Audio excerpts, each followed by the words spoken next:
सभी दोस्तों का स्वागत है। मेरा नाम Hemant Agarwal, host and coordinator of webinar conducted by chshelpforum.com. This website is specifically relating to various issues that can be experienced in cooperative housing societies and will benefit both the managing committee and the housing society members. Today's topic is structural audit, repairs, कब करना है, when, क्यों करना है, कैसे करना है और कानून कायदे का क्या रिक्वायरमेंट्स है, क्या जरूरत है. Before we invite our speaker, Mr.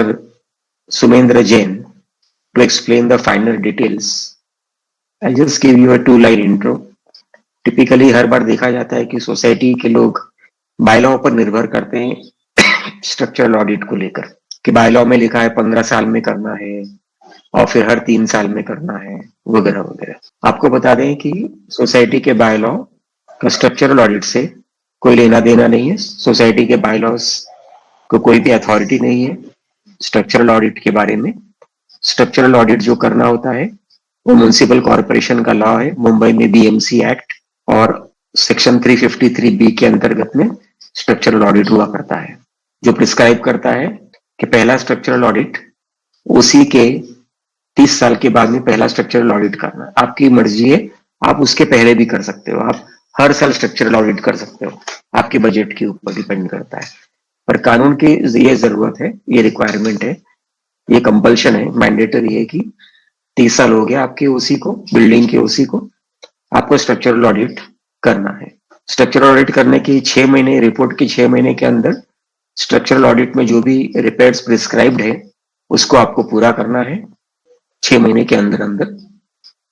नहीं तो बीएमसी मुंबई में 25,000 रुपए का पेनल्टी लगाती है और उस पे बाद में क्रिमिनल प्रोसिक्यूशन की भी संभावना खुल जाती है.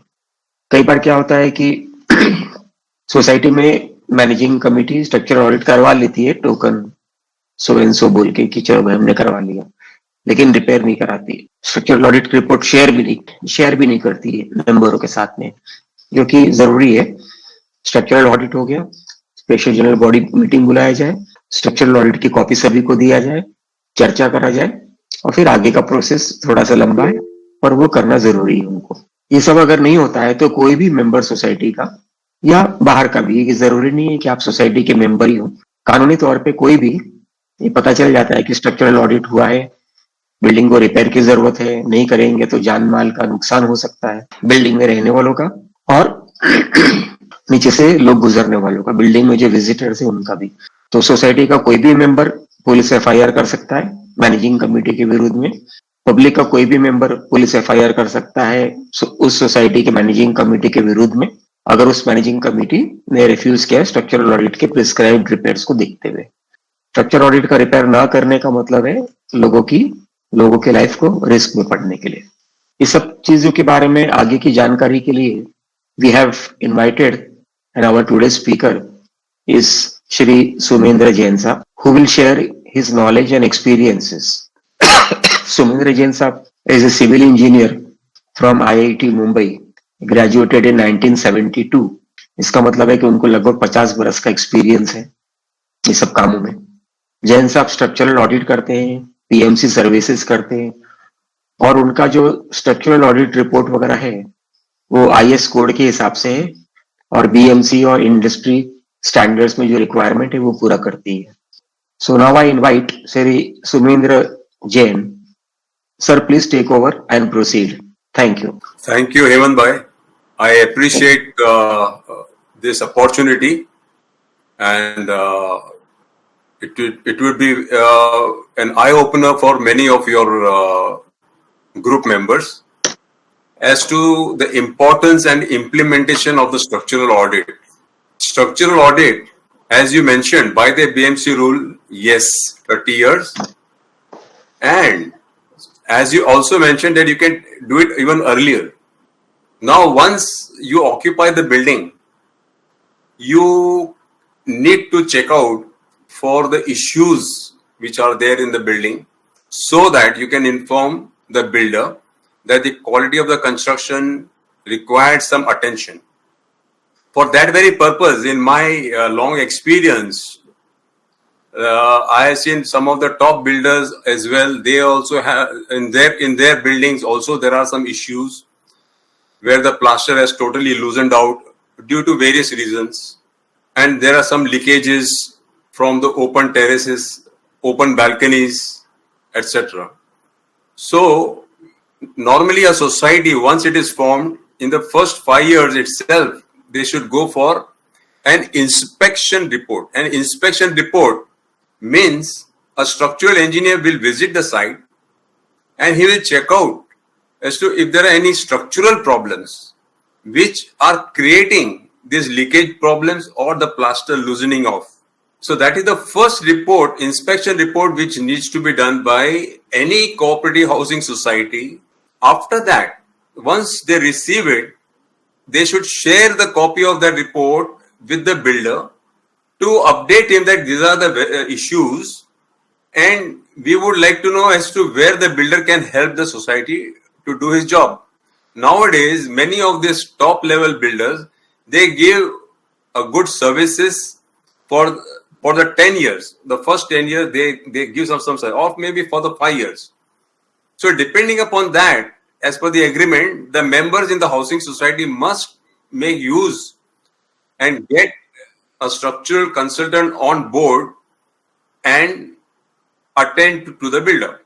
Now, after 10 years, it is essential and it is very compulsory that they must carry out an inspection report, take out all the quantities of the work to be done, like painting or plumbing problems or some patch plastering.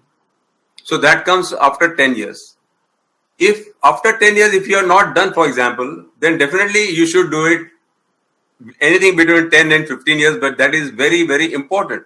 If the society members are not attending to the painting work of the society building or the plumbing leakages or the monsoon leakages, then definitely the structure will start to deteriorate. Once the deterioration starts in the structure, the concrete, the steel bars will start corroding, the concrete will start cracking out, the plaster will start debonding, plaster will start also falling off in some places on some tapping or on some vibration. Now, once this inspection report is done, at 15 years, definitely the society should go for the proper repairs. And there is a procedure which the structural consultant will guide the society how to go about the repairs. All the quantities are worked out, all the issues are noted down, and a bill of quantities is prepared. Then they invite some tenders through the newspaper, which is also mentioned by the bylaws that in 2 newspapers you should mention. So members they should take interest and get audit. After getting the audit, they should go for the repairs as well. And as it is, कि society में आप जो society का repair and maintenance का जो fund होता है, तो वो भी एक है. After getting the estimate of cost, if you don't have the money should be collected in advance, and only then you should invite the tenders and the contractors to give their quotation, and then go by the advice of the structural consultant. It is very important that when for the selection of a structural consultant, that he should be registered with BMC, number 1. Number 2, he should be a civil engineer from a reputed institute as well. So once you get the right engineer on board, definitely that the consultant will advise very properly to the society how all the work should be done. तो आपका building में जो भी leakage का problem है, जहां कहीं मतलब प्लास्टर लूज हो जाता है और स्ट्रक्चर में पानी जाने से जो प्रॉब्लम्स आते हैं, तो बिल्डिंग की जो लाइफ है, जैसे हम लोग हेल्थ के अपन जैसे मेडिकल चेकअप कराते हैं, उसी तरह से ये स्ट्रक्चरल ऑडिट जो है, ये बिल्डिंग का उसका हेल्थ चेक है, हेल्थ चेकअप है. So that is very important. जैसे आप अपना खुद का अपना हेल्थ चेकअप कराते हैं, उसी तरह से ये बिल्डिंग का जो हेल्थ चेकअप कराते हैं, उसको टेक्निकल वर्ड में स्ट्रक्चरल ऑडिट कहते हैं. स्ट्रक्चरल ऑडिट जब वो इंजीनियर करता है, तो वो हर एक फ्लैट ओनर से पूरा डिटेल में लेते हैं कि आपके क्या क्या प्रॉब्लम है. उन प्रॉब्लम को नोट करने के बाद में if required, then there is non या एनडीटी टेस्ट करके है नॉन डिस्ट्रक्टिव टेस्टिंग। ये नॉन डिस्ट्रक्टिव टेस्टिंग का मतलब कि बिना तोड़े फोड़े बिल्डिंग को कुछ यानी फिजिकल पैरामीटर्स और केमिकल पैरामीटर जो कंक्रीट के हैं वो हम लोग उसका नोटिंग डाउन करते हैं कि लोखंड का सलिया यानी कितना जंग खा गया है, या कंक्रीट की लाइफ कितनी कम हो गई है, कंक्रीट कितना डिटीरियरेट हो गया है, एंड प्लास्टर कहां पर वो उसका डी बॉन्डिंग हो गया है, तो उसकी एरियाज को वर्कआउट करते हैं। फिर डी बॉन्डिंग का उसके कारण वर्कआउट करना पड़ता है कि अगर प्लास्टर अगर लूज भी हुआ तो क्यों हुआ। There are at least 3-4 reasons in the engineering sense where by the structural consultant should advise the society as to why the damages, ये जो भी बिल्डिंग का जो डैमेजेस होता है इसके लिए हाउ एंड व्हाई का एक बहुत ही बड़ा इंपॉर्टेंट एक पॉइंट है। If your structural consultant is not able to explain you, that means he does not know his job. ये आपको एक ख्याल रखना चाहिए। उसके अलावा जो भी मटेरियल्स को जो सिलेक्ट करते हैं, what ever consultant is advising you on the materials, also that will be again the standard materials, and by so good companies nowadays, very top branded companies, they are all giving you materials which is required for the plaster as well। यानी plaster के लिए भी वो आपको readymade bags देती है जिसमें cement है, सैंड है और भी केमिकल एडिटिव्स है। So nowadays you don't have to get a sand in trucks यानी separately। आरसीसी स्ट्रक्चर अगर क्रैक होता है तो वो क्रैक यानी कितना डीप गया है उसके लिए भी वो इंस्ट्रूमेंटेशन से वो पूरा चेकआउट करता है और उससे मालूम पड़ जाता है कि ये कंक्रीट में यानी उसकी ताकत जो भी डिजाइन पैरामीटर था उससे यानी कितना कम हुआ है। इस तरह से ये स्ट्रक्चरल ऑडिट का पूरा डिटेल। तो इसलिए BMC has made it very very mandatory that 30 years के बाद आपको structural audit with NDT non destructive testing करना ही है। यू कैन नॉट यानी walk out of it. It's a criminal negligence by the managing committee of any housing society if they are not carrying out the structural audit as required by the BMC norms. उसका reason ये है कि अगर building गिरती है तो लोग मरते हैं, तो आने जाने वाले लोग पेडेस्ट्रियन को भी ये होता है प्रॉब्लम। इसके लिए स्ट्रक्चरल ऑडिट हैज बिकम यानी mandatory, and also it is very important that whatever you are being advised it should the work has to be carried out. So that is how a structural audit report helps the society to ensure that the life of the building is enhanced, the quality and the function of the building structure is also maintained. I would suggest that if there are any questions or any Hemant ji, I would suggest that any question answers I think that a session can be taken off. Before we start our question and answer, welcome back friends. Now we will take up our questions. So our first question is by Arihant Logistics. Sir structural audit के related थोड़ा सा आप कह सकते हैं structural changes जो करते हैं फ्लैट में, जो चेंजेस करते हैं जैसे कि शिफ्ट कर दिया, ड्राई एरिया को वेट एरिया बना दिया, ये सारी चीजें किस तरह से हैंडल करी जानी चाहिए? क्योंकि नई सोसाइटियां तो स्ट्रक्चरल ऑडिट के दायरे तक उसको स्ट्रक्चरल ऑडिट में नहीं जाना है, लेकिन नई सोसाइटियों में सब लोग बहुत सारा पैसा देके फ्लैट खरीदते तो सोचते हैं कि जो छोटा सा छोटा भी कॉर्नर मिला उसको कवर कर लेवे और वॉशरूम्स वगैरह, टॉयलेट्स वगैरह उसको जितना बाहर डाल सके या फिर उसका मिसयूज करना चालू कर देते हैं। तो सर इसमें क्या करना चाहिए? और as a committee member Hemant ji से भी मैं पूछना चाहूंगा कि एज ए कमिटी मेंबर अगर रिपेयरिंग चल रहा है, सोसाइटी के किसी फ्लैट में रिपेयरिंग चल रहा है और वो कुछ ऐसा कर रहा है कि भाई जिससे वो ड्राई एरिया को वेट एरिया में कन्वर्ट कर रहा है, तो कमिटी ने क्या उसके लिए एक्शन लेना मुद्दा? So Arihant, it's a very good point you're actually brought up, क्योंकि आज के तारीख में ये बहुत बड़ा इश्यू हो रहा है।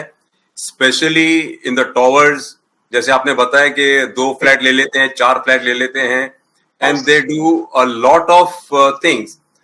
इसके लिए एक procedure has been is there that by the bylaws also, that the flat owner has to submit a drawing for approval as to what he wants to do, and only after approval he can start the work. So in all these top societies, they take security deposits for the cleaning charges, for the maintenance, etc. And the drawing, once the MC committee receives it, that drawing is again has to be approved by a structural consultant for which the society appoints, and the charges are debited again to that member. Once that approval is given, the structural consultant will only approve for the wet area to be maintained as wet area, number one. Number two, flat owner cannot provide under any condition a toilet block above a dry area like a living room or a bedroom or a kitchen.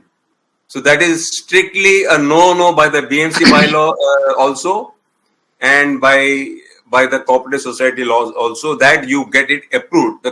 The bylaws of the cooperative society wants to ensure that you get an approval, and the consultant who is a license holder from the BMC has to go through the entire BMC rules, and as per that only he is going to approve it. Because if he does a wrong thing, his license by the BMC. So any flat owner cannot just change or do anything. Now suppose if it does something wrong, there is a laid down procedure that you have to complain to the BMC and also to the police department, and then the action will be taken by the BMC as well as by the police department. That's how it is. Sir Hemant ji, आपसे ये पूछना चाहते थे कि अगर काम चल रहा है अभी, तो एज ए कमिटी मेंबर क्या उसको कैसे स्टॉप किया जाए? क्योंकि किसी ने नोटिस में ला दिया कि भैया ये उधर शिफ्ट कर रहा है और काम चल रहा है, तो कैन वी एंटर द यानी वो प्रीमाइसेस में एंटर करके उसको स्टॉप करवा सकते? क्योंकि वो तो ड्राइंग, जैसे सर ने बताया, वो ड्राइंग दिया हुआ है, लेकिन उसमें वो दिखाया नहीं कि वो शिफ्ट कर रहा है उसको, जो बोलते हैं टॉयलेट वो ड्राई एरिया में शिफ्ट कर रहे हैं. तो do we have a right to enter upon the premises? Arian sahab, ऐसा है कि आपका जो घर है आपके लिए वो एक मंदिर है, ठीक है ना. आपका बेडरूम है, आपका परिवार है, आपकी बीवी बच्चे हैं, आपके दादी दादी है, मम्मी पापा है, वगैरह वगैरह, काफी लोग हैं. डिस्कशन कर रहा हूँ आपसे, छोटा सा आर्ग्यूमेंट कर रहा हूँ, आप भी साथ में जवाब दीजिए. तो आपके मंदिर में, आपके बेडरूम में क्या आप किसी को अंदर आने देना पसंद करेंगे? Is your house a public place? What do you से? नहीं, वैसे नहीं. It's not a public place. Okay. तो कानून अधिकार देता है इंस्पेक्शन करने का ओनली टू स्टैट्यूटरी अथॉरिटीज. अब स्टैट्यूटरी अथॉरिटीज कौन हो गया? कुछ आइडिया है सर आपको? Building factory, MCGM. एक बीएमसी हो गया, एक फायर डिपार्टमेंट वाला हो गया, एक पुलिस डिपार्टमेंट हो गया, एक तहसील ऑफिस वाला हो गया. ये कुछ अधिकारियों को अधिकार है कि आपके अंदर, वो भी आपको शो कॉज नोटिस देना पड़ेगा उनको.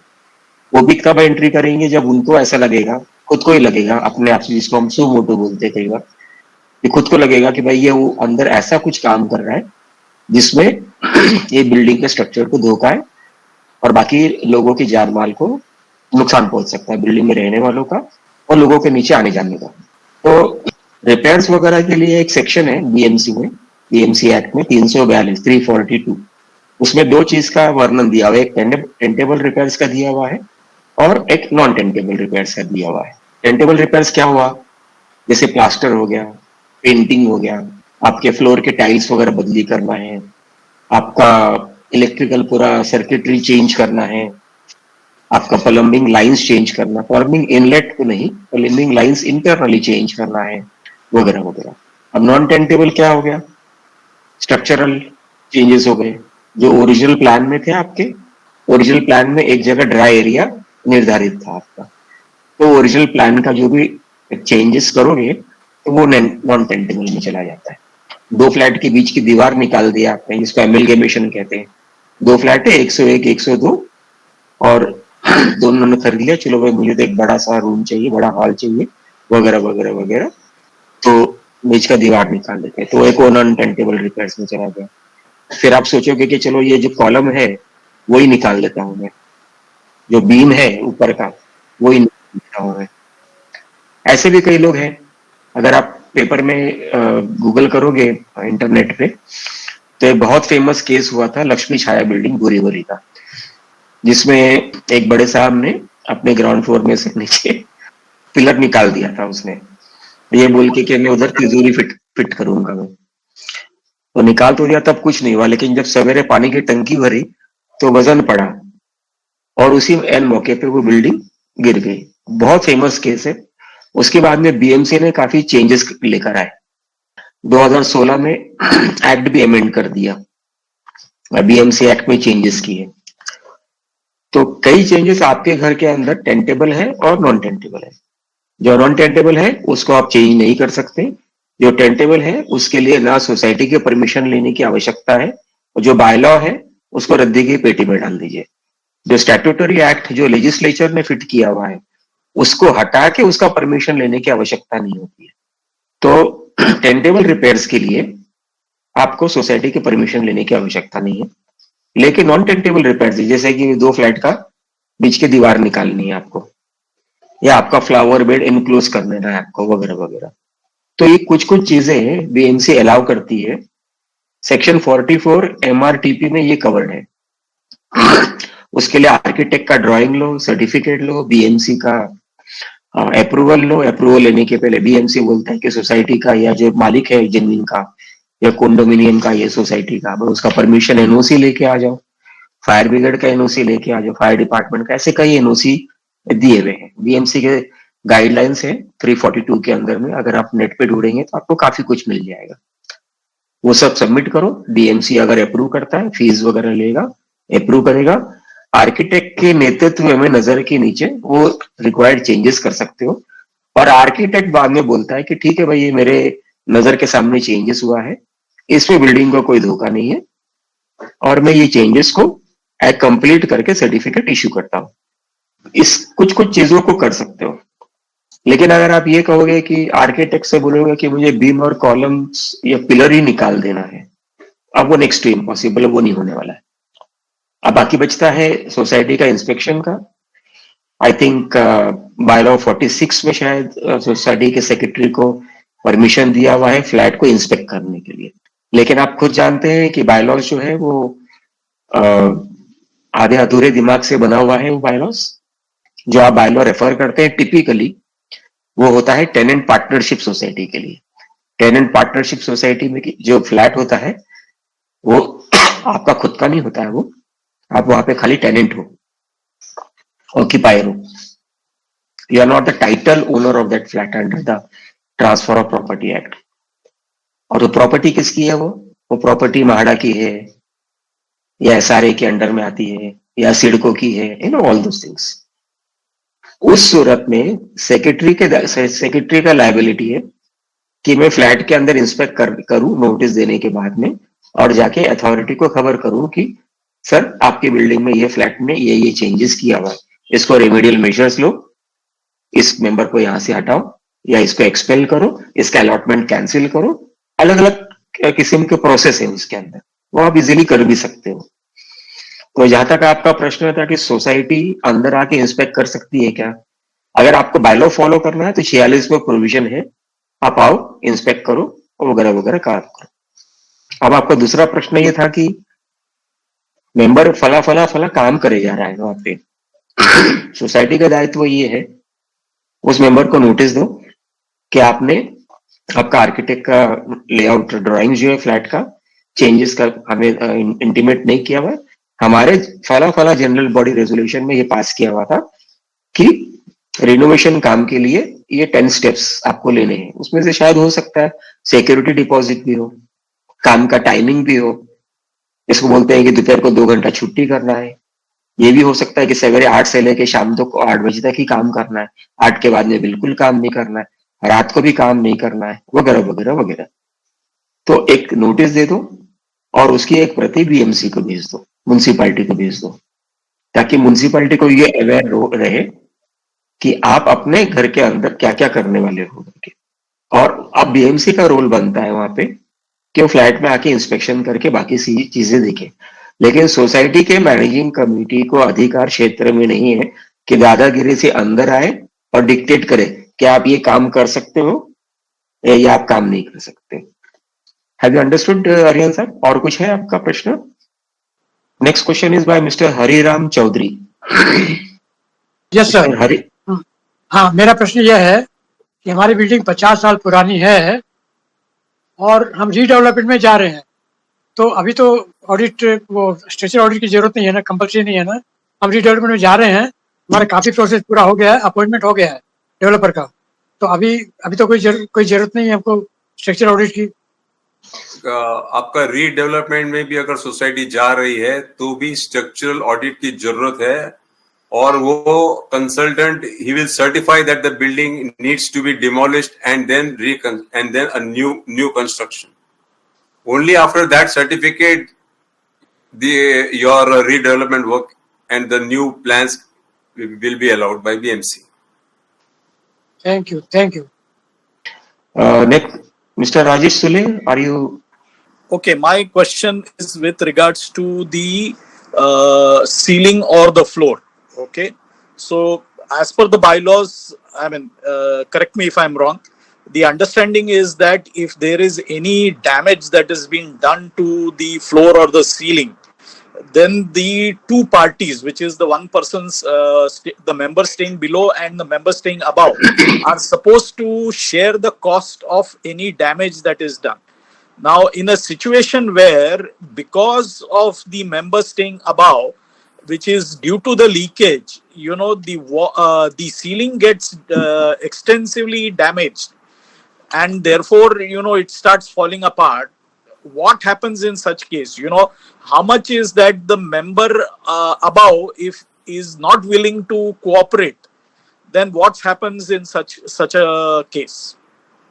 So this is my question. Yeah, you see, again, a situation like this, the provision is that the member has to inform the society, and he has to mark a copy to the deputy register. He has to mark a copy to the police department, to the BMC office and the fire department. When you mark all these copies to these people, only then the action will start off. Only writing to the society will not help. You have to write with copies to the BMC department. In the BMC, there is a building department. There you have to address your letter there. Mark a copy to the police department that in eventuality of plaster falling on somebody's head and the person, you know, it's a fatal accident, and so we are informing you. Same way you have to inform the fire department that because of the damages the structure can collapse. So when you send all these letters to all these authorities, action will be definitely be done. Thank you for giving this advice. Thank you, Hemant ji, also for putting this session together. Thank you to both of you. तो राजेश जी, आपका प्रश्न में ऐसा समझ में आ रहा है कि there are two flats, let us say. One is 201 second floor and one is 101 first floor. Am I correct, sir? You're right. तो ऊपर से लीकेज हो रहा है और नीचे वाला नहीं सुन रहा है, ऐसा आपका प्रश्न है? ऊपर वाला नहीं सुन रहा है.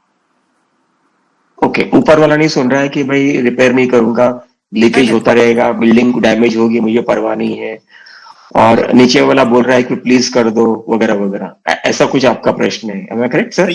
सही है जी. ओके, अभी जैसे जैन सर ने बताया कि आप एक तो वो कर सकते हो, नीचे वाले को अगर तकलीफ है तो वो म्युनिसिपल कॉर्पोरेशन में, जैसे मुंबई में हो अगर आप, तो एक सेक्शन 381 का एक एप्लीकेशन फाइल कर सकते हो बीएमसी में. Section 381 red with section 472. Okay, उसमें ये लिखना है आपको कि भाई ये लीकेज एलिमिनेट हो रहा है यहाँ से 201 से. 4-5 लाइन ही लिखना है, ज्यादा इतिहास नहीं लिखना, कभी भी किसी स्टोरी मत लिखते जाइएगा. और ये लिखना है कि भाई मैं 101 में रहता हूँ, 201 से यहाँ से लीकेज आ रहा है, जिसकी वजह से मेरी प्रॉपर्टी डैमेज हो रही है, बिल्डिंग डैमेज हो रही है, बिल्डिंग को ये खतरा हो सकता है वगैरह वगैरह. तो आपसे रिक्वेस्ट करते हैं आप कि आके इंस्पेक्शन कर लो आप. लेकिन ये कदम तब उठाइएगा जब जैन साहब ने जो बोला वो हो जाए उसके बाद में भी नहीं सुनते हैं कई लोग। 50 कई लोग नहीं, 60 70 80% लोग नहीं सुनते हैं। कई लोग अड़ियल टट्टू भी होते हैं सोसाइटियों में, नहीं सुनना चाहते, कुछ भी नहीं करना चाहते। तो सबसे बेस्ट क्या है कि पहले सोसाइटी का रास्ता आजमा लो, उसके बाद में ये वाला अर्जी कर दो 381 रेड विथ 472 बीएमसी को। बीएमसी आता है, उस फ्लैट का इंस्पेक्शन करता है, फोटोग्राफ्स वगैरह लेता है, आपके भी फ्लैट का इंस्पेक्शन करेगा, फोटोग्राफ्स लेगा और उसे एक शो कॉज नोटिस इश्यू करेगा 201 वाले को कि आपके फ्लैट से ये लीकेज है, ये मैंने प्रूव कर दिया है, ये आपने ये चेंजेस किए हुए, इसको रिस्टोर करो, ये लीकेज को रिस्टोर करो, नहीं तो हम आके रिस्टोर करेंगे आपके खर्चे पे। एक दूसरा, बीएमसी ऑफिसर खुद जाके मजिस्ट्रेट कोर्ट में, जैसे कि मुंबई में एक court magistrate court Vile Parle में है, एक कुर्ला में है, वगैरह वगैरह, तो वहां पे 201 वाले के विरुद्ध में वो केस फाइल करेगा, क्रिमिनल केस जिसको कहते हैं, और उसमें सोसाइटी के सेक्रेटरी को पार्टी बनाएगा। मतलब पहले होगा ऊपर वाला फ्लैट ओनर 201 वाला राजेश सुले, सेकंड होगा सेक्रेटरी अनिल शर्मा। ये इस तरह से केस फाइल होगा वहां पे। और उस समय आप ये कोशिश करके देख लेना मजिस्ट्रेट को ये बोल के कि जाओ भाई जाओ, मैं रिपेयर नहीं करता हूं। आप कोशिश कर लेना ये बोल के, क्योंकि वहां पे तो पनिशमेंट भी है, फाइन भी है 25,000 रुपए का, वगैरह वगैरह। ये एक रास्ता होगा। और उसके पहले सॉफ्ट रास्ता जैन सर ने बताया है, वो आप कर लीजिए। साथ साथ में आप फायर ब्रिगेड को भी सिमिलर आप कंप्लेंट डाल सकते हैं, फायर डिपार्टमेंट को भी। और कोई प्रश्न है राजेश जी? हाँ, थोड़ा सा एक एक्सटेंशन है इसमें। अभी ऐसे हुआ है कि वो लीकेज हुआ, लीकेज थोड़ी देर बाद उन्होंने, यानी काफी महीने बाद उन्होंने रिपेयर किया। अभी 2 बार रिपेयर किया उन्होंने, लेकिन जो फ्लैट जहां डैमेज है वो क्लोज था। तो 3 साल बाद उनको ये दिखाई दिया कि पूरा उनका सीलिंग ही डैमेज हो गया है। अभी इस स्थिति में क्या कर सकते हो? वेल, टिपिकली आपके पास तीसरा फाइनल रास्ता ये भी है कि प्रॉपर नोटिस प्रोसीजर करके, थोड़ा कानून कायदे का प्रोसीजर करके आप मैटर को कंज्यूमर कोर्ट में फाइल कर सकते हो। ओके। कंज्यूमर कोर्ट में लीकेजेस के ऊपर तमाम जजमेंट्स अवेलेबल है, ऑर्डर्स अवेलेबल है, ओके। जिसमें आपको मानसिक व शारीरिक यातना, तनावग्रस्त वगैरह वगैरह के लिए कंपनसेशन भी किया जाता है। आपका जो रिपेयर कॉस्ट है उसको आर्किटेक्ट को सर्टिफाई करना पड़ेगा कि भाई ये 5 स्क्वायर फीट प्लास्टर खराब हुआ है, इसका ये रिपेयर कॉस्ट होता है, ये पेंट का कॉस्ट होता है, वहां से जो पानी नीचे गिरा तो ये चीजें डैमेज हुई, ये फर्नीचर डैमेज हुआ, या ये कंप्यूटर डैमेज हो गया, या ये म्यूजिक सिस्टम। वो एक प्रॉपर प्रोसीजर करने के बाद में आप कंज्यूमर कोर्ट में भी डाल सकते हो, अगर करना है तो। ये एक और फाइनल प्रोसीजर है। ओके, फाइन, ठीक है। Thank you sir. Thank you very much. Okay, next question is by Mr. Hari Kamath. Mr. Hari Kamath. Next question is by Gargi Junarkar.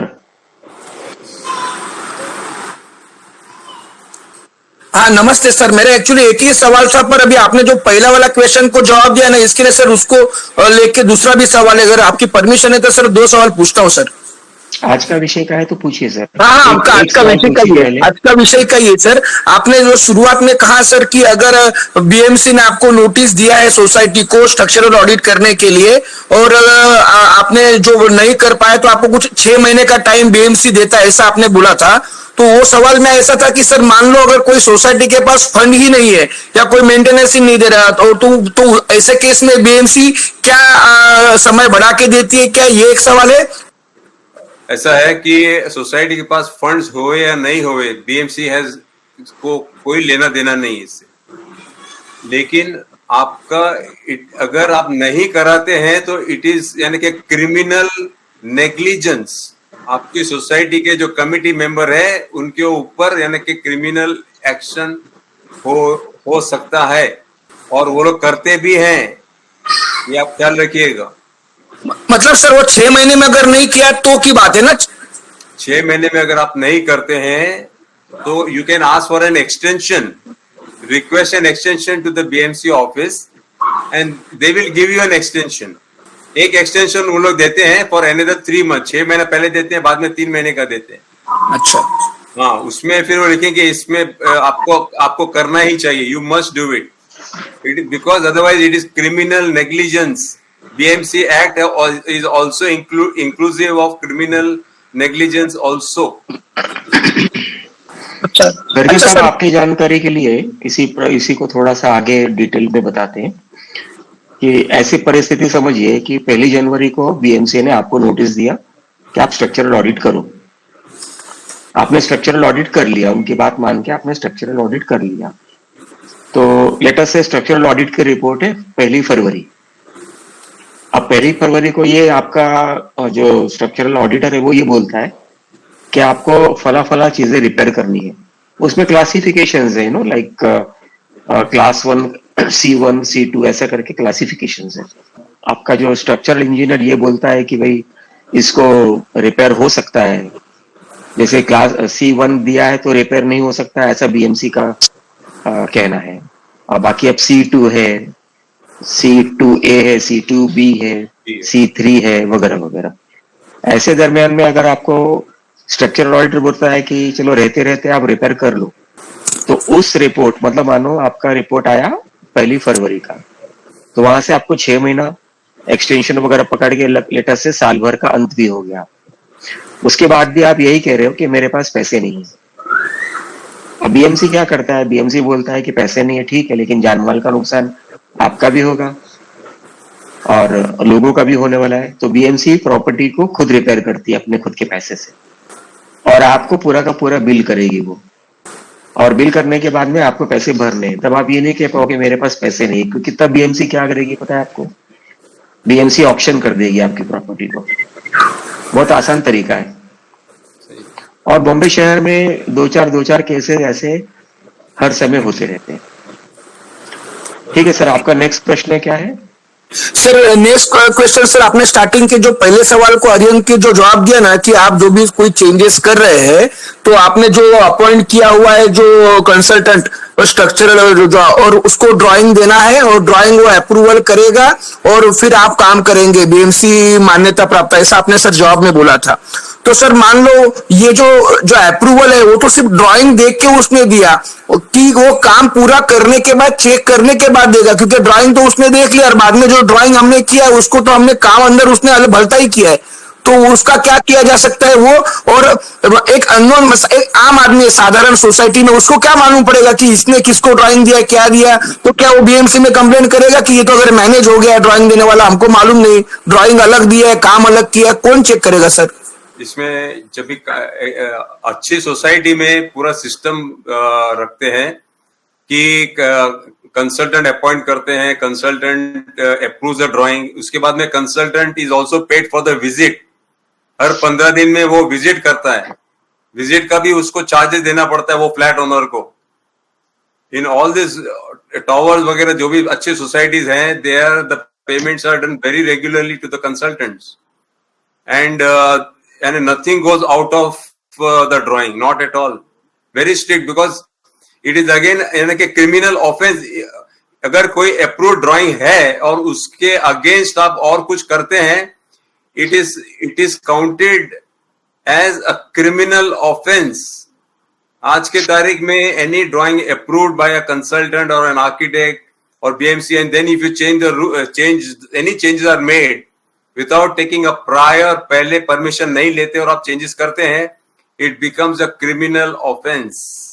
Police action आपको इसी में थोड़ा सा और कंटिन्यू करके बताते हैं कि काम शुरू करना आर्किटेक्ट की जिम्मेदारी से होता है, शुरू होता है वहां पे. आप खुद नहीं शुरू कर सकते वो काम, आर्किटेक्ट के देखरेख में और उसके अंडरटेकिंग में शुरू होता है. आर्किटेक्ट BMC को लिख कर देता है, आप नहीं लिख कर देते हो, ठीक है ना. प्रपोजल जो होता है ना, उसको साइन करना वगैरह वगैरह का जो फॉर्म्स भरना है, सेक्शन 44 MRTP एक्ट के अंतर्गत में ये सारे प्रोसीजर करने पड़ते. तो वो आप ऑनलाइन उसको अपलोड करो. अपलोड किसको करना है? वो अपलोड करना है आर्किटेक्ट को. और जब काम खत्म होता है तो आर्किटेक्ट को ही अपलोड करना है वो चीज, ये बोल के कि सर ये प्लान का काम था, ये मैंने पूरा कर दिया, मैंने खुद सुपरवाइज किया और ये काम सर्टिफिकेट में आपको दे रहा हूँ. उसके एक प्रति म्युनिसिपैलिटी को जाएगी और एक प्रति फ्लैट ओनर को जाएगी. फ्लैट ओनर का काम है प्रति उठा के सोसाइटी के और जेरोक्स कॉपी उठा के दे दो।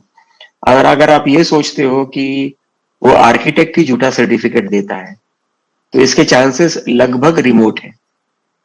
कोई भी जो प्रोफेशनल है, आर्किटेक्ट हो या डॉक्टर हो या इंजीनियर हो या वकील हो या सॉफ्टवेयर प्रोफेशनल, ये सब प्रोफेशनल कैटेगरी में आते हैं, तो इनका कानूनी दायित्व बना हुआ है। अगर आपने झूठा सर्टिफिकेट दे दिया तो आपका जो प्रैक्टिस सर्टिफिकेट है वो तो रद्द हो गया, पहली बात तो वो। और उस पे कानून कायदे के हिसाब से, इंडियन पेनल कोड मतलब क्रिमिनल ऑफेंस के हिसाब से प्रोसिक्यूशन होगा। किस किस पे होगा? वो आर्किटेक्ट पे होगा, वो जो फ्लैट ओनर है उस पे होगा, और सोसाइटी का जो सेक्रेटरी है उस पे भी होगा। अब आप कहेंगे कि सोसाइटी का सेक्रेटरी पे क्यों होगा? क्योंकि वो तो आर्किटेक्ट ने गलती किया हुआ है। पर लाइबिलिटी बिल्डिंग का ट्रस्टी को भी है, सोसाइटी के ट्रस्टी को भी है। ठीक है, अगर सोसाइटी के सेक्रेटरी ने ये देखा कि अरे यार ये तो इसने डब्ल्यूसी का पोजीशन चेंज कर दिया है, वो उठा के 4 फीट से लेके 8वीं फीट पे उसने शिफ्ट कर दिया, तो उसका काम है बीएमसी को इन्फॉर्म करने का और चुप बैठने का नहीं। चुप बैठा तो वो कोर्ट केस में फंसने का तैयारी कर बैठा है। Anyway, thank you mister Gargi for all your participation. Thank you sir, बहुत अच्छा जवाब दिया सर आपने दोनों ने, बहुत बहुत धन्यवाद sir. Thank you sir. Okay, next question is bye Saroj Sharma. Structural audit का जो बताया है सब कुछ, वो केवल बीएमसी के लिए लागू है या महाराष्ट्र में सभी सोसाइटी को लागू है, सभी म्युनिसिपल कॉर्पोरेशन को लागू है? हाँ, यस मैडम, ऐसा है कि कानून ऐसा नहीं है कि खाली 4 नंबर सोसाइटी को लागू पड़ेगा या 8 नंबर सोसाइटी को लागू पड़ेगा। जो कानून है वो देश के जमीन के ऊपर लागू है। जहां तक महाराष्ट्र की सरकार का क्षेत्र है और जहां जहां म्यूनसिपालिटीज है, जहां जहां ये वाला पर्टिकुलर कानून वो अडॉप्ट करके बैठे, जैसे मुंबई में बीएमसी एक्ट है, पुणे में पीएमसी है, तो जहां जहां वो वाला कानून है वहां वहां के क्षेत्र में, ज्यूरिसडिक्शन में वो लागू पड़ेगा। एक्ट सभी जगह एक ही होगा ना? अलग अलग डिस्ट्रिक्ट के अलग अलग म्यूनसिपल एक्ट है। जैसे नवी मुंबई का अलग एक्ट है, पर सेम लगभग बॉम्बे का बीएमसी का ही एक्ट लगभग कॉपी किया हुआ है सब जगह। ओके, उन्हीं को वैसे ही चलेगा। कल्याण का भी सेम है, डोंबिवली का भी सेम है, नासिक का भी सेम है। वो मास्टर जो एक्ट है, जो प्रिंसिपल एक्ट है, वो बीएमसी को ही लिया जाता है। Okay, thank you, thank you. Next question is bye Prashant Jagtap. Mister Prashant Jagtap. Good evening, sir. Good evening, sir. Go ahead. Sir, I have a question. There is an illegal entrant, एक illegal unauthorized क्या बोलते हैं rental है, उसके ऊपर already case चल रहा है सोसाइटी की तरफ से कि ये इलीगल अनऑथराइज एंट्रेंट है and we need to show him out, यानी उनको निकालना है। तो ऐसा केस ऑलरेडी चल रहा है, मगर वो इंटरनल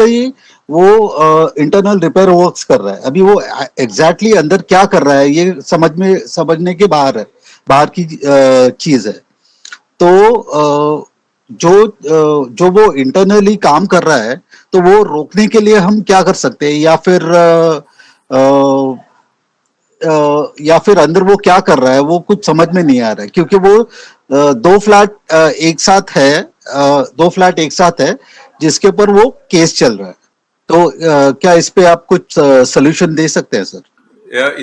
इसमें again the whole procedure, society का जो सेक्रेटरी है, he has to issue a notice to the original flat owner, and then he has to, after 15 days, he has to mark a copy to the BMC people, to the police department, to the fire department, that कुछ काम अंदर हो रहा है जिसे हमें पता नहीं है, इसके कारण बिल्डिंग गिर सकती है, बिल्डिंग का नुकसान हो सकता है, आग लग सकती है, etc.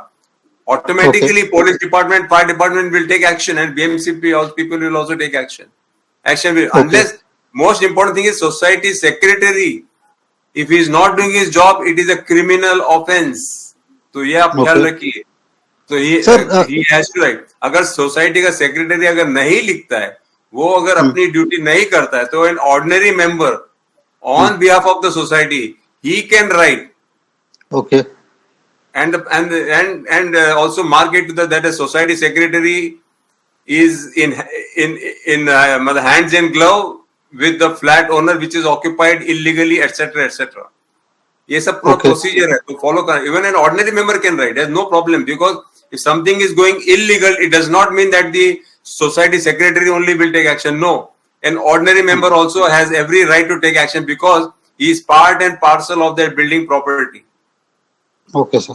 सर इसमें एक कॉम्प्लिकेशन ऐसा है कि जो फ्लैट्स है उनके ओनर सब एक्सपायर हो गए हैं, यानी दे आर नो मोर, और वो जो फ्लैट है वो प्रॉपर्टी क्लेम करने के लिए कोई आया ही नहीं है. तो वही केस है actually, and this person has illegally occupied the premises, जिसके लिए कोर्ट केस चल रहा है. तो अभी ऐसे सिचुएशन में कैसे डील करें sir? So, with the help of the court, you can ask the court to issue a stay order, and the property should be locked with the help of the police department. We can definitely take a legal action with the help of police, right? The court will issue a directive to the society secretary and a copy to the police department to help the society and to lock the premises. Okay. And if anybody is inside the flat, he will be taken to the police station. He'll be locked up. So, मगर ऐसा है कि उसके ऊपर अभी कई सालों से केस ही चल रहा है, तो वो केस का कोई नतीजा ही नहीं निकल रहा है, तो वो एक बहुत इशू है. आपको कोर्ट के थ्रू आपको एक डायरेक्टिव इशू कराना है to stay order and the property to be locked till the case is solved. Okay. Hemant ji. Okay. क्या इसमें कोई गाइड कर सकता है सर वैसे? जगताप साहब, आपको क्या गाइडेंस चाहिए? ये अनऑथराइज ऑक्यूपेंट जो है उनसे उनको बाहर निकालना और making him stop the repair works that he is carrying out in the premises or in the flat that he has occupied. बाहर निकालना मीन्स आप चाहते हो कि सोसाइटी उसको बाहर निकाले? वो तो केस ऑलरेडी चल रहा है. हाँ सर, सोसाइटी. प्रॉपर्टी किसकी है, सोसाइटी की है या अनिल शर्मा की है? एक पर्टिकुलर, हाँ, अनिल शर्मा की प्रॉपर्टी है, मगर उनकी तरफ से कोई क्लेम करने के लिए कोई नहीं आया है after he has died, and the whole controversial situation is still. हम छोटा सा आर्ग्यू करते हैं, मुझे आप प्रश्नों को उत्तर देते जाइए. अभी समझो Anil Sharma is the property owner. जी हाँ. ठीक है, और उसके अंदर सुनील राव घुस के बैठा हुआ है, ऐसा आपका केस है. जी हाँ. और सुनील राव अपना फ्लैट में जो भी चेंजेस कर रहा है वो कर रहा है. जी हाँ. ये आपका केस है. और आपका केस ये भी है कि अनिल शर्मा का पता नहीं है, मर मुरा गया है या गायब हो गया है या विदेश में बैठा है वगैरह वगैरह वगैरह. लेकिन सोसाइटी ने केस कर दिया हुआ है सुनील राव के ऊपर, ये बोल के कि भाई इनको खाली करा जाए. करेक्ट है? आपका ये केस बन रहा है अभी तक. हाँ, मैं एक्सप्लेन करता हूँ. इसमें अनिल शर्मा जो है, he is died, he is no more, he is demised. ठीक है. तो उनका सब उसके पहले मुझे ये बताइए सर, उसके पहले ये बताइए, प्रॉपर्टी का जो टाइटल ओनर है वो अनिल शर्मा था जो गुजर गया, करेक्ट है ना? जी हाँ. जी हाँ सर. आप अभी क्या ये भी कह सकते हो कि प्रॉपर्टी का टाइटल ओनर सोसाइटी है? क्या आप ऐसा बोल सकते हो सर? उसका आइडिया नहीं है अभी तक. प्रॉपर्टी ट्रांसफर हुआ है या सोसाइटी के पास वो टाइटल क्लियर नहीं है, कुछ आइडिया नहीं है सर. आइडिया तो होना पड़ेगा, क्योंकि अगर अनिल शर्मा ने बिल्डर से प्रॉपर्टी खरीदी, हाँ, तो अनिल शर्मा के पास उसका एग्रीमेंट हो गया, तो बिल्डर वर्सेस अनिल शर्मा. ठीक है ना? जी हाँ. जी हाँ. अगर सोसाइटी ने प्रॉपर्टी खरीदी है तो अनिल शर्मा की जगह में नाम होगा सोसाइटी का, तो सोसाइटी टाइटल ओनर हो जाती है. और जब सोसाइटी टाइटल ओनर हो जाती है तो ही टाइटल ओनर को ही हक है प्रॉपर्टी खाली करवाने का. जी बिल्कुल. थर्ड पार्टी नहीं खाली करा सकती है. जी बिल्कुल. इस समय सोसाइटी थर्ड पार्टी है. जी हाँ. आपको लगता है सोसाइटी थर्ड पार्टी है, सोसाइटी मालिक है प्रॉपर्टी की? नहीं, क्या सोसाइटी लगता मालिक है, मालिक है। सोसाइटी के जो property 101 flat number Anil Sharma का, उसका मालिक कौन है? अनिल शर्मा है कि सोसाइटी है? नहीं, अभी सोसाइटी है, तो ये थोड़ा सोसाइटी के क्लियर पास हो, उस क्लैरिटी हो जाए। 101 हाँ 101 फ्लैट नंबर का एग्रीमेंट सोसाइटी के नाम पे होगा, करेक्ट है? बेसिकली ये जो सोसाइटी जो है, इसमें हमारे पास सिर्फ शेयर सर्टिफिकेट होते हैं, तो एग्रीमेंट वगैरह ऐसा कुछ होता नहीं है। तो इट तो इज, ये मुझे भाड़ा आपको का जो लीज आपको प्रॉपर्टी समझाने होता के है लिए वैसे है। और बाकी हाँ जो जी, हाँ, दोस्त यहाँ ठीक है, जुड़े ठीक हुए है। हैं उसको समझने के लिए ये समझना जरूरी हाँ है कि प्रॉपर्टी का मालिक कौन है, सोसाइटी है जी, या अनिल शर्मा है?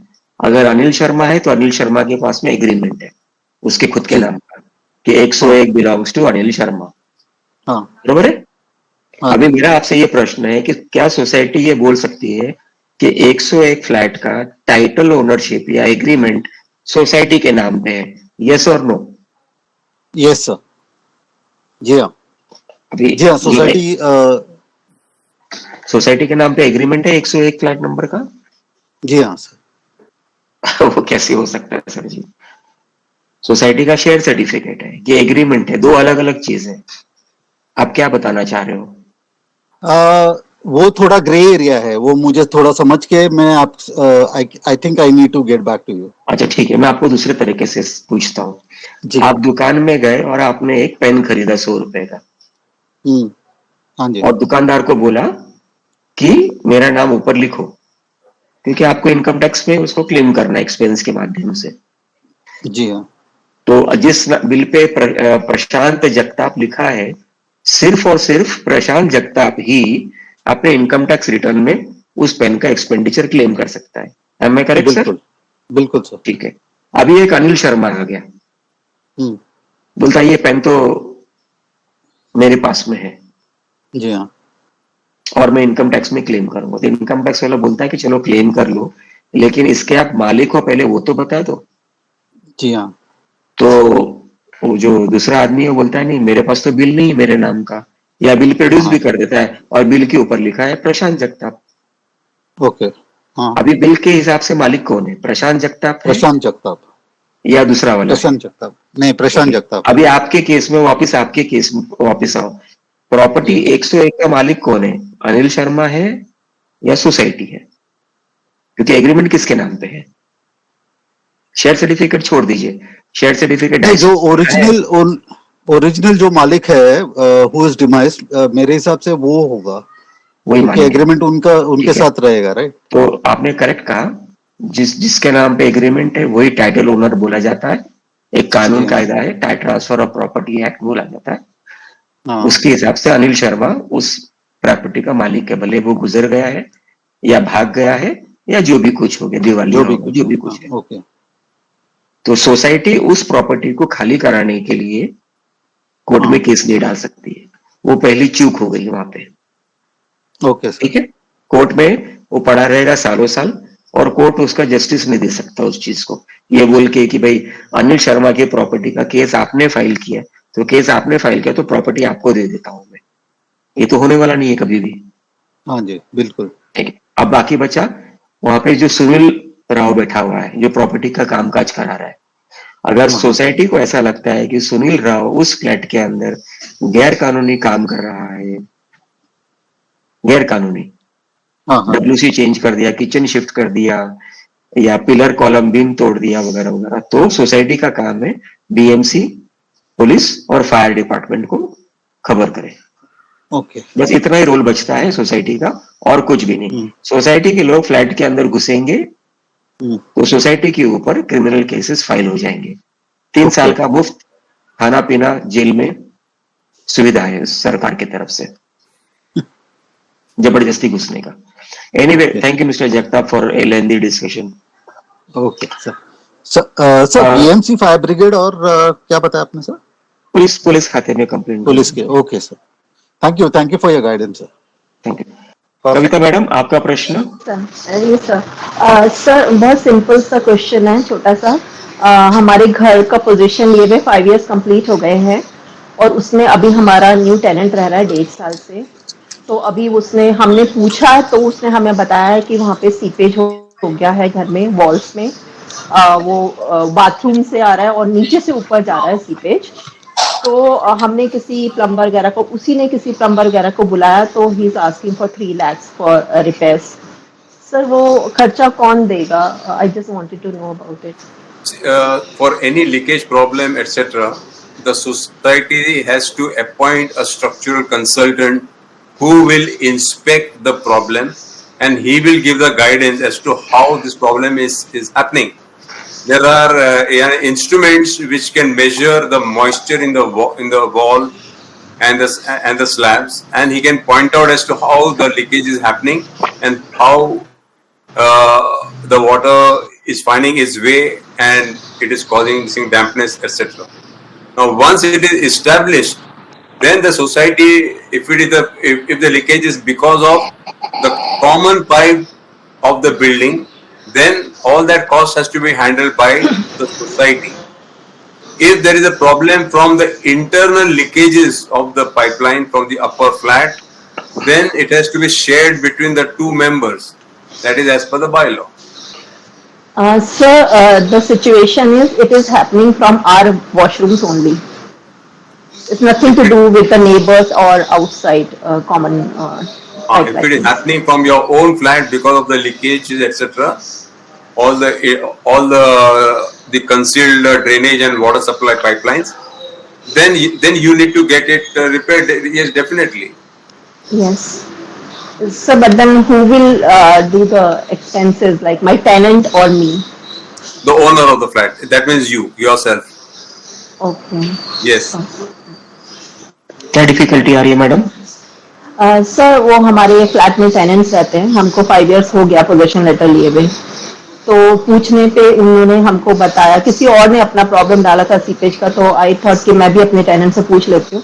तो तब उन्होंने बताया कि वॉल में सीपेज आ रहा है, वो नीचे से ऊपर जा रहा है और डैमेज हो रहा है वॉल्स में। तो फिर उन्होंने ही किसी प्लम्बर को बुलाया था। नीचे से ऊपर जा रहा है? हाँ, क्योंकि वो वॉशरूम से पानी सीपेज हो रहा है, आई थिंक लीक हो रहा है, और वो वॉल्स में मॉइस्चर नीचे से ऊपर की तरफ जा रहा है। जैन साहब, नीचे से ऊपर पानी जा रहा है, what is this phenomena? It happens that कि जब लीकेज होता है in the flooring, and because the bedding material under the tiles is very weak, the water by the capillary action will rise up into the brick walls. Yes. But the estimate of 3 lakh rupees is very doubtful. Honestly speaking, I do not know what kind of a large area it is you are looking at. I would suggest you get a consultant who will inspect and give you the solution and the estimate. Just getting an estimate directly from the plumber is not recommended. Madam ऐसा भी है कि अगर आप ये पूछ रहे हो कि टेनेंट रह रहा है 5 साल से, मैं मालिक हूँ, खर्चा कौन करेगा? खर्चा तो करना है मालिक को ही, क्योंकि मालिक की प्रॉपर्टी है। टेनेंट तो कल 5 साल 1 महीने के बाद में चला जाएगा। लेकिन अगर आपका प्रश्न ऐसा है कि टेनेंट की वजह से ये लीकेज हो रहा है, टेनेंट ने कुछ वहां पे खोद दिया या ड्रिल कर दिया या और कुछ ऐसी हरकत कर दी जिसके वजह से ये लीकेज हो रहा है, अगर आप वो आइडेंटिफाई करो तो यस, फिर वो टेनेंट को खर्चा करना है, पर वो आइडेंटिफाई करना आपकी जवाबदारी है, मकान मालिक की जवाबदारी है। और कोई प्रश्न मैम? नहीं, thank you so much sir, thank you. Mister Shashi Mishra. Okay, now this is a question which is very tricky actually. हमारा सोसाइटी रीडेवलपमेंट में गया हुआ था, 44 members को घर नहीं मिला, and there was an agreement between the member, original member and the developer that instead of giving a member somewhere outside house or a rent, उन्होंने primary member जिनका घर है उनको पूछ लिया कि can I give the house on rent to another member of the same society. They agreed on common terms. There was an agreement between the developer and the flat owner, and the developer and the other member of the society. Now the primary member has passed away. घर transfer हुआ wife के नाम पे, wife also passed away. 2 बच्चे थे. In the last AGM held in September 22, the flat was transferred in both the sons' name. Now the question is, the 2 sons, the agreement between the developer and the parents has already expired in 2019.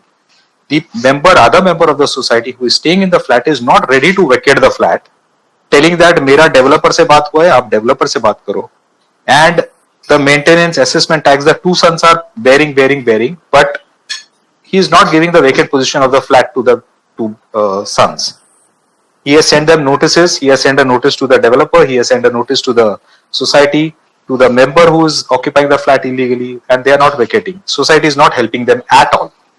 आपका प्रश्न ऐसा है कि मालिक का flat vacate करने के लिए आप सोसाइटी का हेल्प लेना चाह रहे हैं. आपका प्रश्न लगभग ऐसा कुछ है. He is a member of the committee. The person who is staying in the flat is a member of the committee. No sir. Flat का मालिक है Anil Sharma. Am I correct? Perfect. ठीक है. अब अनिल शर्मा का फ्लैट में कौन रह रहा है? सुनील रह रहा है जी. और अनिल शर्मा ये चाहता है कि सोसाइटी सुनील को वहां से निकाल दे. क्या आपका प्रश्न ऐसा कुछ है? सोसाइटी भी हेल्प करे और डेवलपर भी हेल्प करे, बिकॉज द एग्रीमेंट जो मिस्टर अनिल शर्मा के पिताजी के साथ था, डेवलपर के साथ था और मिस्टर अनिल शर्मा के साथ था, और डेवलपर के साथ और वो दूसरे मेंबर के साथ था, सुनील शर्मा के साथ था. अब अनिल शर्मा जी गुजर गए, फ्लैट ट्रांसफर हुआ वाइफ के नाम पे, एग्रीमेंट डेवलपर और अनिल शर्मा के वाइफ के नाम पर हुआ. अनिल शर्मा की वाइफ भी गुजर गई, तो कोर्ट के रूलिंग के हिसाब से once both the members are passed away, the agreement becomes null and void. अब सुनील शर्मा जो है वो फ्लैट छोड़ने को रेडी नहीं है, बिकॉज ही इज टेलिंग कि developer is suppose to give me a house because my property is not made. The flat is क्या लेना देना है सर? सर सोसाइटी का क्या लेना देना? सोसाइटी कैसे खाली करवाएगी? वसूली करेगी, दादागिरी करेगी? नहीं ये नहीं, एटलीस्ट वो बोल सकते हैं ना, या तो आप रेंट दो या कुछ तो दो, बिकॉज प्राइमरी मेंबर सफर हो रहा है इसके अंदर. सर सोसाइटी से क्या लेना देना है? सोसाइटी सर्विस प्रोवाइडर, चलो स्वीपिंग का सर्विस दे दिया, कॉमन इलेक्ट्रिसिटी दे दिया, पानी दे दिया, बस उसका रोल सिर्फ उतना ही होता है. बट सर एक अगर दोनों मेंबर सोसाइटी के हैं, एक एग्रीव्ड मेंबर है, उसको कैसे हेल्प करे? जिसके नाम पे फ्लैट है उन्होंने सोसाइटी को भी नोटिस दिया हुआ है, जो रह रहा है वहां पर बंदा उसको भी नोटिस दिया हुआ है, डेवलपर को भी नोटिस दिया हुआ है. पर इसमें सोसाइटी का बिल्कुल भी कोई रोल नहीं हो सकता है. सोसाइटी का लिमिटेशन होता है, और मेंबर को फ्लैट खाली कराना है या उस फ्लैट के संबंधित में कुछ भी करना धरना है तो कानून कायदे का, व्यवस्था का सपोर्ट लेना है. सोसाइटी का कोई सपोर्ट नहीं है इसके अंदर. एंड सर जो सुनील शर्मा है, is a member of the committee also, तो does not matter, let him be the president of India also. Okay, so it's totally illegal. We can go do police case also against him. How will you do? It is not your property, no, it is not society's property. अब तो आप थोड़ी देर पहले explain क्या किसी member की बात कर रहा हूं मैं, जो मेंबर जिसके नाम पे हुआ है, दोनों बच्चों के नाम पे, can they go and they have already send legal notice. जो सिर्फ और सिर्फ मालिक है वही पुलिस कंप्लेंट कर सकता है, थर्ड पार्टी पुलिस कंप्लेंट नहीं कर सकता. नहीं, थर्ड पार्टी नहीं करना है, मैं सिर्फ उनके बिहाफ में पूछ रहा हूँ. I just want to know a remedy कि द प्राइमरी ओनर जिनके नाम पे घर ट्रांसफर हुआ बच्चों के नाम पे, they can take police help in this. Yes, okay, great. We will take next question by Saroj Sharma. Thank you sir. Saroj Sharma. Good evening sir. हाँ पूछिए मैम. सर मैं आज ये जो हमारी सोसाइटी का जो बिल्डर है, ये सोसाइटी की फाइल नहीं सौंप रहा है सर, उसके लिए क्या करना चाहिए? और सोसाइटी बहुत परेशान हो रही है. सोसाइटी रजिस्टर्ड है? पुरानी कमेटी के हिसाब से रजिस्टर्ड है, लेकिन जिस कमेटी से रजिस्टर्ड है वो उसका चेयरमैन बर्खास्त हो गया है सर. तो आपके जो कोऑपरेटिव रजिस्ट्रार है उनको जाके मिलो, कोऑर्डिनेट करो, उनसे बातचीत करो, देखो कहीं और कुछ सॉल्यूशन निकल सकता है क्या. कोई भी मेंबर पुलिस कंप्लेंट भी कर सकते हैं इस चीज को लेके. Okay sir. चक्कर ये है ना सर कि बिल्डर भी यहाँ से छोड़ के जा चुका है, अब करें क्या सर? अगर कोई भाग गया है तो उसके बारे में उसको लुकआउट नोटिस निकलेगा. इतना सब पैसा है क्या सोसाइटी के पास में करने के लिए, मेंबरों के पास में? वो सब देखिए, काफी बड़ा लंबा चौड़ा कानून कायदे का प्रोसेस करना की जरूरत होती है. Anyway, thank you madam. Thank you sir. Mister Rajesh Sule, you have another question. Mister Rajesh Sule, More sahab आप कुछ बोलना चाह रहे हैं? या yeah, so the situation is that we carried out major repairs. Now one particular member, 70% of the repair work was carried out by the society. The 30% that was remaining, during the process of carrying out that repair work, what happened was that there were very unreasonable demands that the members started putting forth. So the society was very clear that this is the scope of the work, and we will do only the scope of the work. Now the member said, no, you need to kind of go beyond the scope of the work and get it done. So the society was very clear in saying that only the scope of the work will be done, with because of which the work could not be carried out. Now the member also kept delaying handing over the the area for work. Now the society kept following up. It was not done. The unreasonable demands kept happening, and now the situation is that the major repair work has been completed. However, the society ensured that the area affected from outside has been carried out, with obviously a very clear communication to the member saying that even if there is any problem that arises, will be solved, which is within the scope of the society. Now that member is defaulting on payment, what is the course of action that the society can take?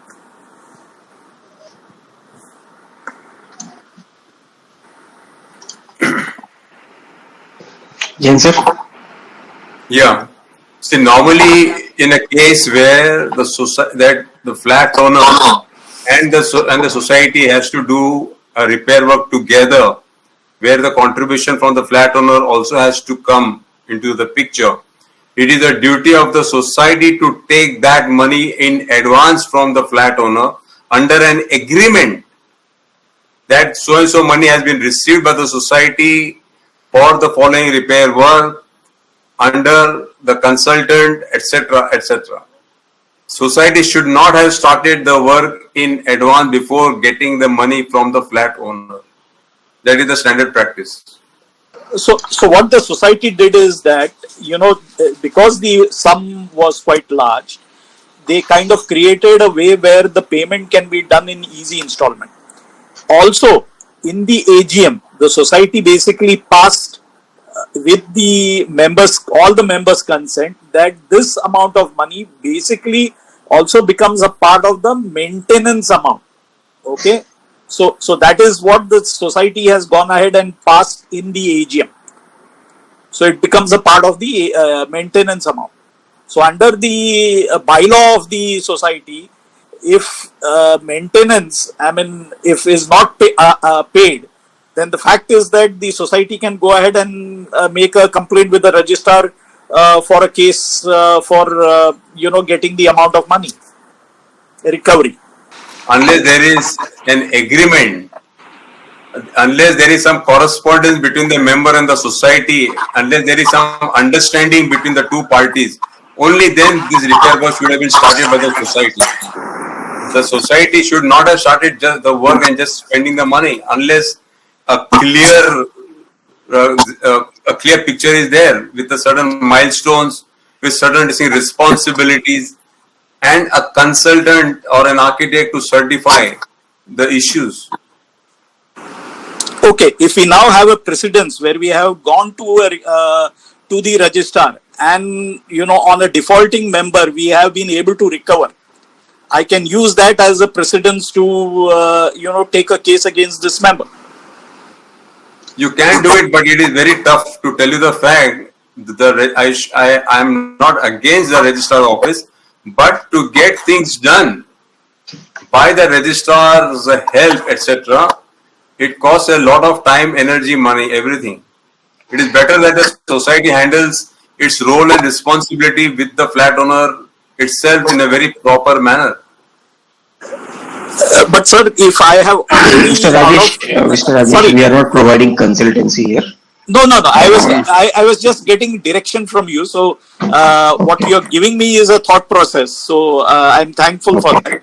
So I think I got you the the direction that you are kind of trying to push me around with.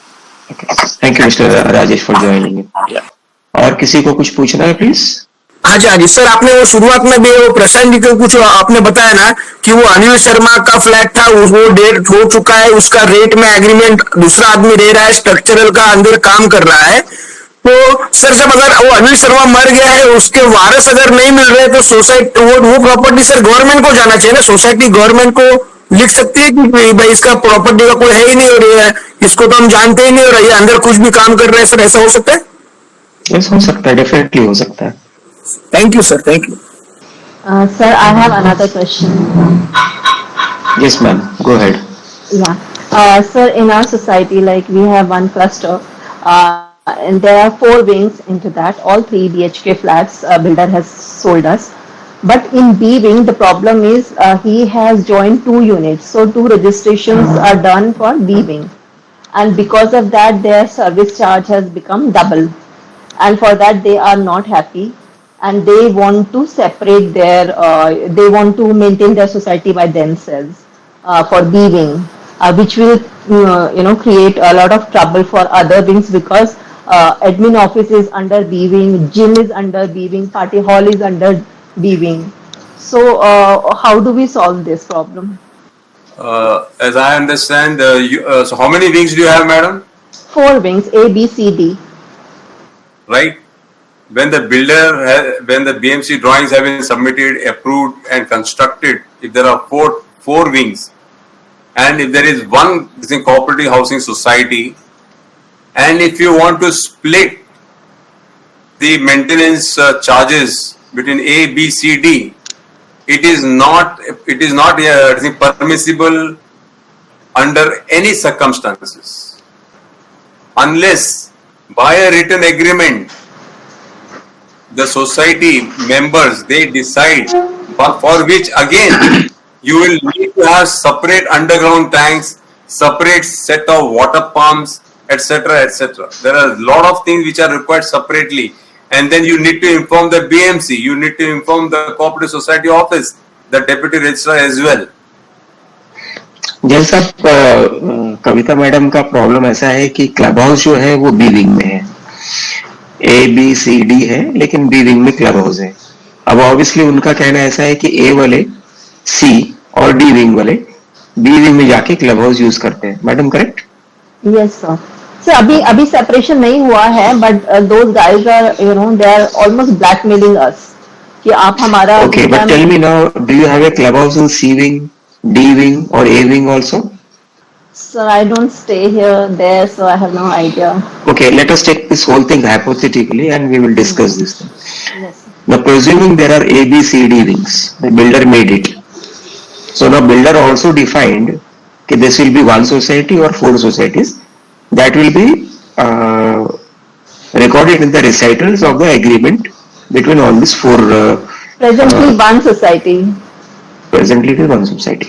Yeah. Then also in that layout plan, जैसे 4 society है ना, A B C D, तो 4 layout, अपना एक layout plan में 4 building बनाई है उसने, 4 टावर, और हर जगह उसको कनेक्ट कर दिया, ज्वाइन कर दिया हुआ.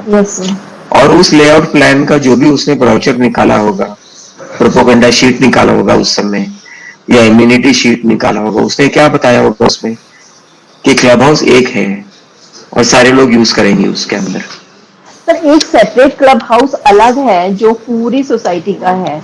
हमारा एक क्लस्टर है उस सोसाइटी में, तो उस क्लस्टर के अंदर भी उसने हमको छोटा सा पार्टी हॉल, छोटा सा जिम, ये सब दिया है, तो वो बी विंग के अंडर आ रहा है. वेल, इन दिस केस अगर टोटल सेपरेट क्लब हाउस अलग से एक कोने में मौजूद है जो चारों सोसाइटी वाले यूज कर सकते हैं, नहीं वो पूरा लोडा स्प्लेंडोरा यूज कर सकता है.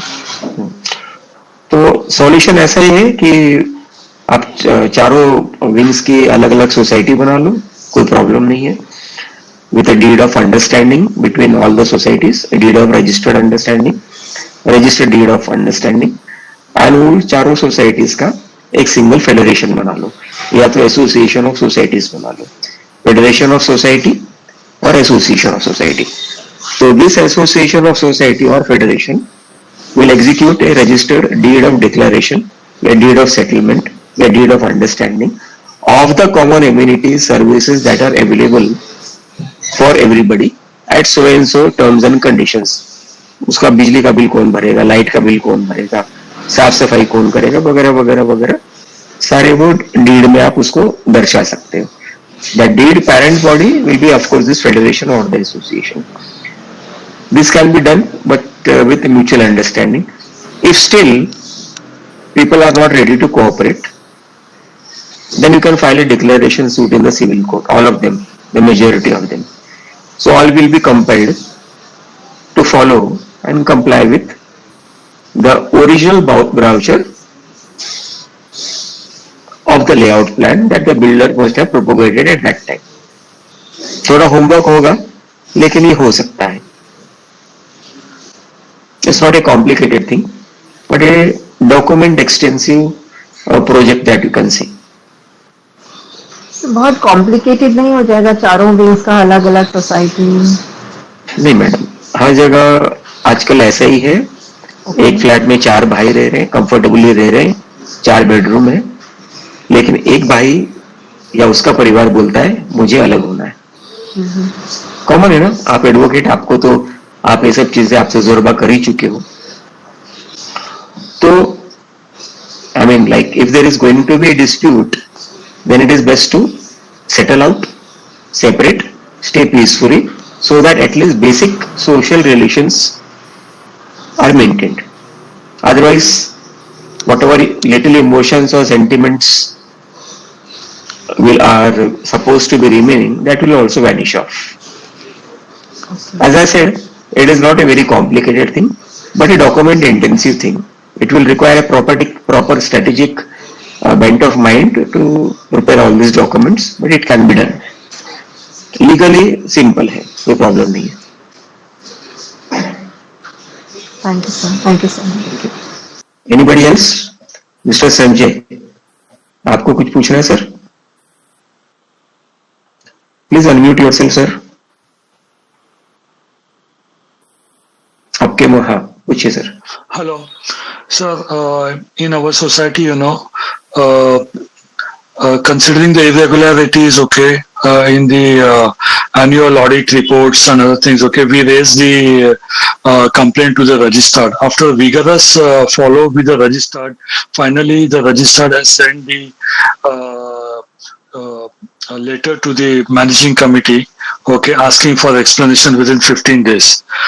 Thereafter, and a copy was also given to me. Thereafter, we had one meeting, general meeting, where the existing committee members have mentioned that there was a complaint from the members to the registrar office, and we have already clarified all their doubts, and they're happy with it. But I'm sure, sir, there's nothing they can, make them comfortable to the registrar, because there are so many flaws. We have given the complete the proofs and the documentations, a huge file to the registrar office, but thereafter there was no communication from the registrar office. What is the status? So in that case, what do you advise? Can we file the RTI application asking for the status of that the complaint, or the inquiry which is being carried out? Or yes sir, you can do that. You follow up with the deputy registrar using Right to Information Act. You can make a simple application by affixing a 10 rupee ticket also, court fee stamp, saying कि इसका मुझे ये फला documents की copy दे दो. You can also file an application under what is called as prevention of delay. We have a webinar video also. We search it out. कैसे क्या करना है, ये सब रास्ते हैं. But आप ये ध्यान रखें कि अधिकारी के सामने एक विजिट में काम नहीं होता, 10 विजिट में भी काम नहीं होता. और 7 शायद 100 विजिट पे शायद एक बार काम हो जाए. तो कोशिश करते रहना है, बाकी और कुछ नहीं. और अगर आप कोर्ट कचहरी में जाएंगे तो कम से कम विजिट ज्यादा होंगे, लेकिन आपका काम हो जाएगा. यहाँ पे तो अधिकारी के पास जाके ऐसा है कि अंधेरी गली में आप घूम रहे हो, पता नहीं कौन सा कहाँ कब जाना है वगैरह, ये परिस्थिति हो जाती है. So in this case, do they keep us informed that what is the status of their own, or we have to file the RTA application only? That is one query from me. Second thing, take one question at a time, sir. I am not that intelligent to remember 2 queries. Sorry. No. So do you advise us to कुछ बताइए sir इनके query का समाधान, आपका तजुर्बा. हाँ, ऐसा है कि you have to follow up. There is no doubt about it. You have to write again, and the same letter, when you send it repeatedly, then you have to say reminder 1, reminder 2, reminder 3. So you have to basically send those reminders that you have not responded, and make sure that the copy of that, it also goes to another senior person. That is Pune office, no? Yeah. Yeah. मतलब जहाँ पर भी है, if you are in Mumbai, then मतलब Belapur is there and all that. You are talking about the RTA application copy or the follow-up which we are doing it with the registrars? The first is the follow-up. Apart from the follow-up by the letter, you should also make a physical visit and attempt to meet the officer as well, so that it goes on record that you were there. Okay. Yes. Okay. Because thank you. Because Mr. you know, Sanjay, Mr. Sanjay, thank you. We do not have much time left now. Okay. We have to conclude our webinar. Okay, sir. And before concluding our webinar, I have to. I'm very much obliged to Shri Sumendra Jain for sharing his knowledge and experiences for the benefit of our friends over here. Thank you, Jain sir, and I'm really obliged for your presence in our webinar. Thank you. We will conclude our today's webinar. Thank you all friends for joining and supporting today's webinar. Thank you, sir. Thank you very much. With the permission of all our friends, we will conclude today's webinar.